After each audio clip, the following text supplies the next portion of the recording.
ઘરના મંદિર સાથે જોડાયેલા 7 વાસ્તુ નિયમને તમારે જરૂર યાદ રાખવા જોઈએ। પહેલું, પૂજા રૂમમાં મંદિર એ રીતે રાખો કે તમારું મોઢું દક્ષિણ તરફ ન રહે।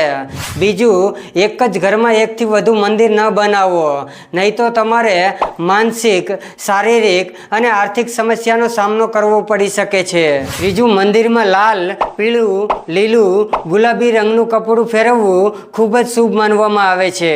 ચોથું, માચિસની સળી, વાસળી, સુકાઈ ગયેલા ફૂલ, બળી ગયેલી માચિસ અને વાટ, અડધી બળેલી ધૂપ, ફાટેલી વાર્તાઓ, ઝાંખા ફોટોગ્રાફો અને તૂટેલી મૂર્તિઓ મંદિરમાં ન રાખવી। પાંચમું, પૂજા મંદિરમાં કંકુ, ચંદન, કપૂર, લવિંગ અને ધૂપ રાખો।